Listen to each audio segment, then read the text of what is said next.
In California, detectives were investigating a gruesome murder when the suspect fled and was eventually captured in Arizona. His confinement did not last long. He escaped and disappeared into the Grand Canyon, robbing and kidnapping tourists as he went. To stop the elusive killer, FBI agents and local officers joined forces on a dangerous manhunt. A killer was on the loose in one of America's most popular tourist destinations. Armed and desperate, he evaded law enforcement at every turn. As the busy holiday weekend approached, thousands of people became potential targets. I'm Derek Harlan, former head of the FBI's New York office. Agents would use any means necessary to track a killer before he could strike again. One morning, a fisherman cast his line into the Burns Cut River near Stockton, California. He felt a tug and reeled in something heavy. It was a large plastic bag. Inside, he found a human leg. The fisherman called the San Joaquin County Sheriff's Office. Deputies responded to the scene immediately. They confirmed the report of human remains and could find no clue as to the victim's identity. The deputies called in Homicide Detective Sergeant Rafael Mendoza, who would lead the investigation. The search of the river for any other items of evidence and body parts continued through the night and into the next morning. A boat unit was sent out to the river while detectives searched the banks. By first light, the deputies were dragging the river. While they checked the deeper water, detectives walked the riverbank. It was not long before they discovered another plastic bag. Inside were two arms. The wrists were bound together with masking tape. Nearby, the boat unit deputy soon pulled up another object. It was a human torso wrapped in a sheet. Later, they would find a right leg, the victim's head, and some clothing, all in separate plastic bags. After several hours of searching, investigators had recovered an entire male body. They did not know who the man was. It was a pretty brutal murder case. For someone to take the time to dismember a person, transport that person in different bags, and dispose of the body without caring, it was very callous and cold. At the morgue, a coroner examined the remains. He determined that the victim had been dismembered with a serrated knife. It would take more time to determine the actual cause of death, or if the man was alive when he was dismembered. Detectives searched the clothing and found a wallet containing a California driver's license. It belonged to 40-year-old Samuel Lee McCrae of Stockton. Police records showed McCrae had a minor arrest record. A fingerprint check confirmed his identity. After informing McCrae's family of his death, detectives received permission to check his house for evidence. Once the victim was identified and they had a name and a location where he lived, they responded to the victim's address in the 5200 block of East Mariposa Road in South Stockton. They arranged to meet Samuel McCrae's girlfriend at his home. She had reported McCrae missing earlier that day after not hearing from him on the phone for several days. His car was not there. She checked McCrae's house and saw that the place was in disarray. Many items were missing, including his white Jeep Cherokee. Also missing were two shotguns, a revolver, and a 9mm semi-automatic pistol. Detectives and deputies examined McCrae's house. Noting footprints on the floor, they conducted an electrostatic search that revealed details of prints made by boots. Investigators also recovered latent fingerprints, but none were foreign to the house. If the murder occurred in the house, the killer had removed any obvious evidence. In a homicide of this nature, you would expect to find blood all over the place. The person involved in this case had taken a great deal of time to clean and hide his tracks. In the bathroom, a deputy made an important discovery. They were just about ready to leave when a flashlight was run through the tub area and a reflection came from the drain. It looked like the sparkle from a sequin.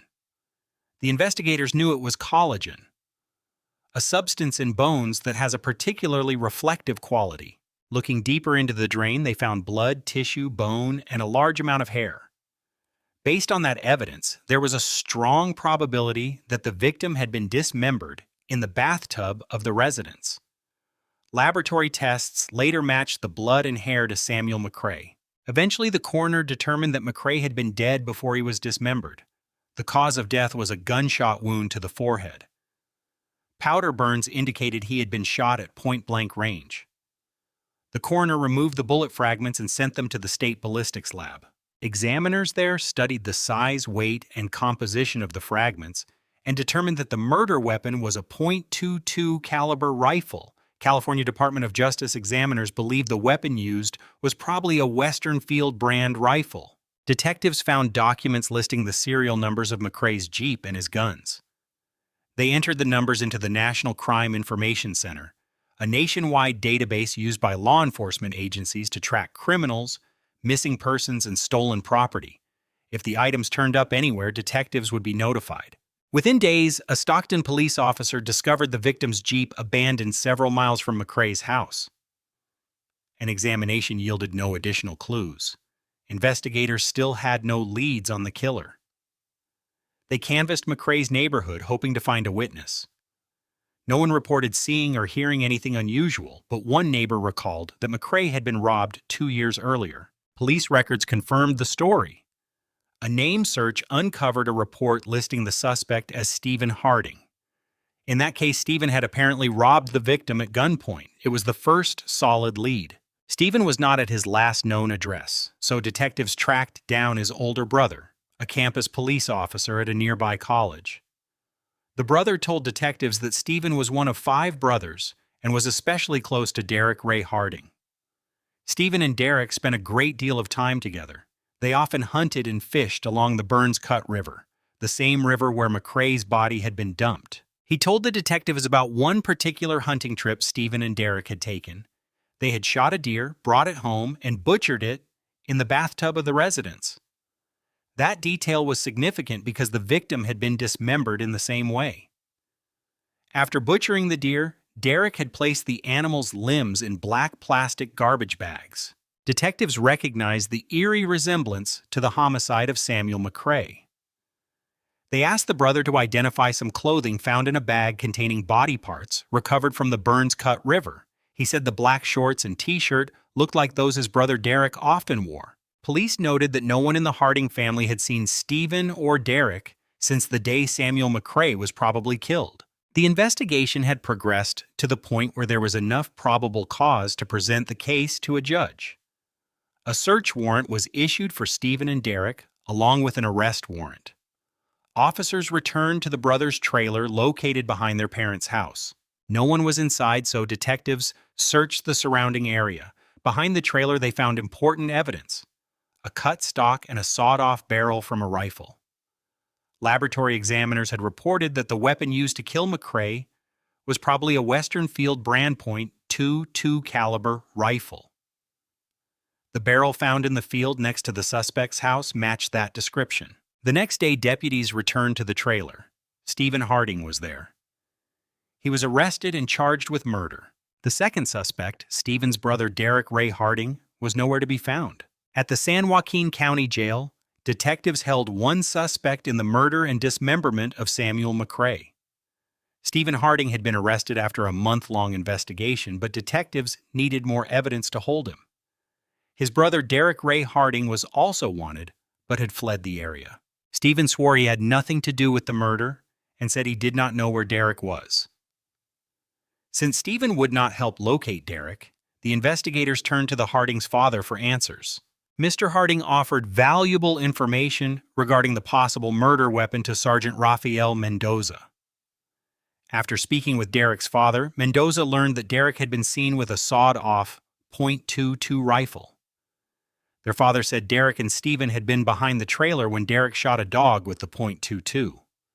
Then Stephen fired at it with a crossbow. Mr. Harding believed his sons had buried the dog in the field behind the trailer. Investigators searched the Harding property.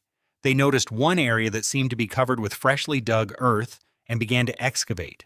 The dog was found, and another detective discovered a bullet in its brain.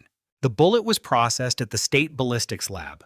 Examiners determined that the dog had been killed with a Western Field .22 caliber rifle, the same model used to murder Samuel McCrae. The technician compared the bullet from the dog to the one that had killed McCrae. The tests indicated it was likely both bullets had been fired from the same weapon. Detectives returned to the county jail and confronted Stephen Harding. They described the damaging ballistics evidence, explaining that the bullet from the dog was consistent with the bullet that killed Samuel McCrae, and that his brother Derek had been seen with a Western Field .22. Realizing the case against them was strong, Stephen decided to cooperate. He claimed Derek had been involved in the first robbery of McRae 2 years earlier. Derek had vowed to kill McRae for pressing charges, but then went to prison for child molestation. When he was released a few months before McRae's death, Derek had mentioned going back to rob McRae again. Since no physical evidence implicated Stephen in Samuel McRae's death, investigators dropped the murder charge against him. They still needed to find his brother, but Derek Ray Harding had disappeared. For 6 months, Sergeant Rafael Mendoza worked the case but found no new leads. Then he was contacted by authorities in Winslow, Arizona, about Harding. I received a phone call from the Winslow Police Department. They informed me that he had been arrested in a bank robbery. That day, Harding had walked into the Valley National Bank in Winslow, more than 800 miles east of Stockton, California. He trained his 9mm pistol on the bank manager while a teller filled a bag with $25,000. When the teller was in another room, she tripped a silent alarm. A block away at the Winslow Police Department, Detective Elias Harper took the call. Under the concealment of an unmarked car, he had plenty of cover. He positioned himself where he could see what was happening inside the bank. Unable to get a clear view from the vehicle, he moved in for a closer look. When the detective checked through the window, he saw a single gunman backing toward the door with a hostage. The moment the man came through the door, Harper stuck his gun against the suspect's rib cage, pulled him toward the wall, and took the bank bag from his hand. The suspect was carrying a 9mm pistol. Detective Harper determined the man's name was Derek Ray Harding. An NCIC check revealed the outstanding murder warrant from California. Harper described the recovered weapon to Sergeant Mendoza. They informed me that they had in their possession a 9mm semi-automatic pistol. They gave me the serial number, and I confirmed it as the weapon taken from victim McRae's residence. Harding was convicted of armed robbery, kidnapping, and assault. At trial, he dared the judge to give him the stiffest sentence possible, vowing to escape within a year. The judge accepted the challenge and sentenced him to 4 life terms. California authorities decided not to extradite him immediately. He would serve his time at the Arizona State Prison in Florence. One day during the afternoon head count, prison officers discovered that prisoner number 85897 was not in his cell. The prison was locked down and thoroughly searched, but Derek Ray Harding was nowhere to be found. The convicted felon and suspected killer was on the run outside the Arizona State Prison in Florence. A massive manhunt began for escaped convict Derek Ray Harding, who had been serving 4 life sentences. Harding was also a suspect in a gruesome dismemberment in California. Arizona Department of Corrections fugitive investigator Douglas Shepard helped organize the search. We have a lot of expert trackers, dogs, vehicles, and equipment. The plan was to track him and apprehend him. We were going to sight him, pick up a trail, follow him with dogs, horses, and men, and locate him. Law enforcement teams from local, state, and federal agencies responded outside the prison, but Harding had already disappeared from the immediate area. While the teams widened their circle, Shepard returned to the prison to determine how the accused killer had managed to escape. Prison officials contacted the FBI for assistance. Authorities first checked Harding's records. The convicted felon had been housed in the central unit, the prison's most secure area. There was no evidence that he had tunneled out or otherwise breached the walls. He had been considered a model prisoner. They interviewed corrections officers and inmates to determine Harding's last actions inside. Douglas Shepard first established why Harding was not in his locked cell. At any given time, not all inmates are locked in their cells. Some are at work sites, some are working in the kitchen, and others are assigned elsewhere. A portion of the inmates are accounted for on an out-count sheet. Staff would visually confirm that certain inmates were working in the kitchen, for example, so those men would not be counted in their cells. Investigators learned that Harding had been assigned a janitorial job that included cleaning the infirmary. This gave him access to medical uniforms. He obtained a white lab coat from the medical unit inside the prison and a pair of white pants from workers in the kitchen. Investigators believed Harding exchanged his prison uniform for the lab coat, white pants, and a forged employee identification card. He He simply walked out of the prison and a few miles into the town of Florence. Investigators reviewed Harding's record to determine where he might go. One possible destination was California, where he had family and connections. The other was Winslow, Arizona, where he had vowed to get even with the officers and FBI agents who had sent him to prison. Special Agent Grant Whitaker of the FBI's Phoenix Field Office joined the investigation. He would work closely with the Department of Corrections to stop Harding before he struck again. The information from the prison indicated that Harding planned to rob more banks and then travel to Winslow to kill the Valley National Bank employees he had robbed or the agents involved in his case. Authorities believed he was heading in that direction.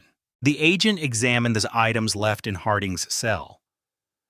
They were sent to profilers at the FBI Academy in Quantico, Virginia. Behavioral science experts were consulted to determine whether Harding was the type of individual who would carry out his threats. The assessment indicated he was capable of doing so. If Harding was willing to kill FBI agents, no one was safe. The first solid lead in the hunt for Harding came 3 days after his escape. Pinal County Sheriff's deputies responded to a ranch house 15 miles west of the prison. The owner reported that the house had been burglarized. Clothes, a pair of binoculars, and food had been taken. Several loaded guns were also missing. The FBI and local deputies believed it was Harding stocking up for his bid to seek revenge. They were right. A fingerprint recovered at the house confirmed it was him. Now there was greater concern that he was moving in the direction he had threatened because he was already trying to carry out his plan. The fugitive was now armed. The FBI turned to the media to warn the public and solicit help. At a news conference, agents released Harding's photograph and information about his escape. Anyone who spotted him was asked to call the FBI immediately, though people were instructed not to approach the suspected killer. The media coverage generated many leads. One came from campers who reported that Harding was stealing food, maps, and camping gear near Lake Mormon, roughly 170 miles north of the prison. Even though Harding knew how to hunt and fish, the burglaries were essential to his survival in the woods. Local officers followed his trail. He would break into cabins, steal food, and move on. Search teams began going house to house through the cabins in the area, an effort carried out by local county sheriff's offices. Harding was getting closer to Grand Canyon National Park. The summer tourist season was beginning, which meant thousands of people would be in danger. Authorities had to find him before anyone was hurt. Based on Harding's northward trail, fugitive response teams from the Arizona Department of Corrections and Sheriff's Departments focused their search in Coconino County. It was an enormous undertaking. The county contained vast stretches of woods and difficult terrain, perfect cover for a fugitive. Helicopters, dogs, horses, and large numbers of personnel were mobilized in a massive operation. A National Forest Service officer patrolling a campground in Coconino County spotted Harding walking out of a wooded area. It was too dangerous for a lone officer to follow the armed killer into the forest. When reinforcements arrived, Derek Ray Harding had disappeared once again. The deadly fugitive was still on the loose. Derek Ray Harding had escaped from prison in Florence, Arizona, after serving only 9 months of 4 life sentences. The FBI believed the suspected killer was heading north toward Winslow, Arizona, to seek revenge on the agents who had locked him away. Agents responded to a report of a cabin burglary near the town of Pine, midway between the prison and Winslow. This time Harding stole a truck and left a note that read, in effect, "Thank you for the items, Derek Ray," apparently trying to make his name known as a folk hero. When the story hit the news, investigators worried the public might not realize how dangerous Harding was. They knew he had likely dismembered a man in California. Now Harding had a vehicle and was armed. He was nearing Grand Canyon National Park as tens of thousands of tourists were beginning their vacations. For 10 days, no new sightings came in. With the truck, he could have been hundreds of miles away already. Then a Department of Public Safety officer spotted the stolen truck 50 miles north of Pine. Derek Ray Harding was driving. The officer called for backup. Before other officers could respond, Harding jumped from the truck and fled on foot into the familiar cover of the woods. FBI agents responded immediately. In the truck, they found another note signed by Harding. Pine, Arizona, lies in the wooded area of northern Arizona, along the route from Florence. He was almost to Winslow, getting much closer to the area of greatest concern. Agents knew he had weapons and a vehicle. His presence in that region strengthened their belief that he intended to carry out his threats. Authorities in Winslow were not the only ones in danger. The FBI established a field command post inside Grand Canyon National Park, where Harding posed a threat to thousands of tourists. They tracked confirmed sightings and plotted his movements. Agents coordinated the response to each sighting and relayed information among the many law enforcement agencies involved. The territory being searched was vast, and Harding was moving quickly. 2 tourists reported to agents that Harding had carjacked them inside the national park. He commandeered their car at gunpoint and demanded they drive him to the canyon's rim. He checked into a hotel room there and forced his captives inside. His gun prevented them from calling for help. The couple feared he might shoot them at any moment. Harding recorded a message for authorities. He demanded that the search for him be called off for the next 3 days. He also ordered the release of one of his brothers from prison and $1 million in ransom for the release of a family he planned to kidnap, in exchange for the childless couple he was holding. The next day, Harding forced the couple to drive him to a store where he purchased camping gear, new clothing, and food. Before he could find a family with children to kidnap, a Forest Service officer recognized him and began following the car. Harding fired a warning shot at the officer, causing him to slow down, then forced the driver to speed up. When he had gained some distance, Harding ordered the car stopped. He jumped out and fled on foot. Since he had shot at a law enforcement officer, it was clear Harding was becoming desperate and more dangerous. Authorities had information that he had vowed not to be taken alive. He was on a vendetta against the FBI and Valley National Bank and had already been involved in a shooting with the Forest Service. Search teams had to move cautiously through the woods. They could not simply run after him at full speed, which gave him additional time to stay ahead. The kidnapped couple provided agents with information about Harding's new clothes and his plan. Once again, armed search parties scoured the area where he was last seen, but found no trace of him. Harding was back on foot and hiding somewhere inside the immense Grand Canyon National Park. He had vowed to kidnap a family with children. To stop him, the FBI brought in its elite hostage rescue team. HRT agents blanketed the area, rappelling into the canyon, checking caves, and conducting aerial searches. They had to find the suspected killer before he had the chance to kill again.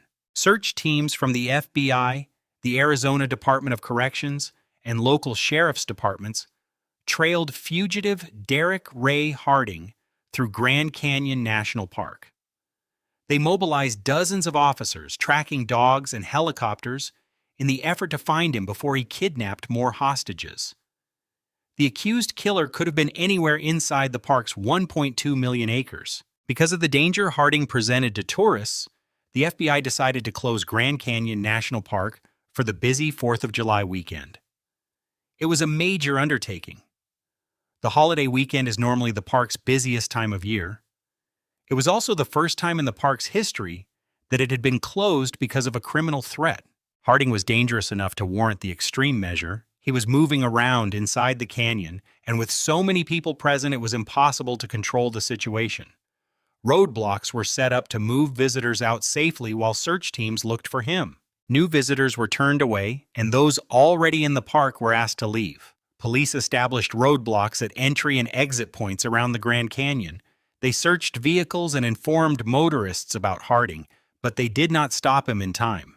2 British tourists were preparing to leave the park when an armed man approached them. They knew it was Derek Ray Harding, though he no longer looked like the photographs in the news. He was much thinner, had blonde hair, and was clean-shaven. Since the park had been locked down, the women were his only way out. At a roadblock, a ranger stopped the car and spoke to the 3 people inside. Harding had threatened to kill the women if they tipped anyone off. The kidnapped women had to remain calm while Harding sat with a gun trained on them.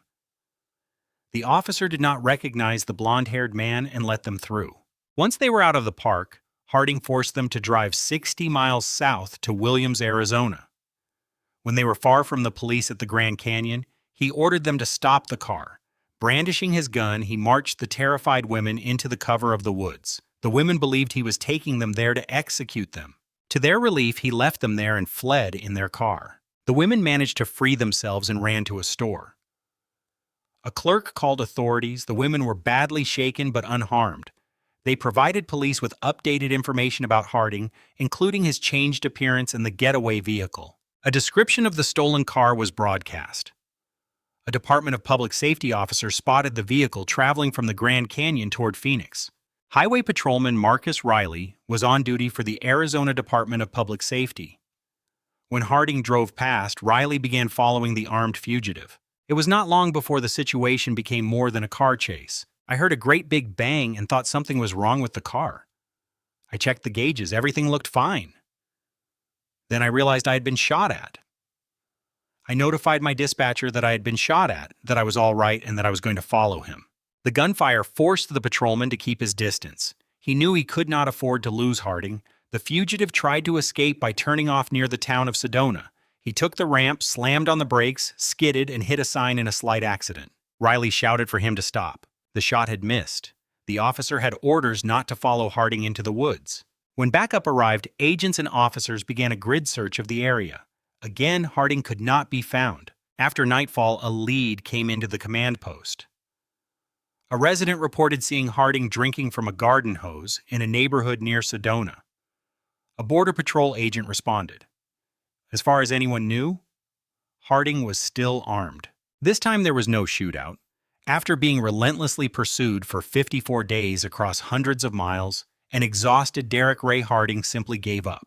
There was no doubt in anyone's mind that the efforts of the teams chasing him had run him into the ground.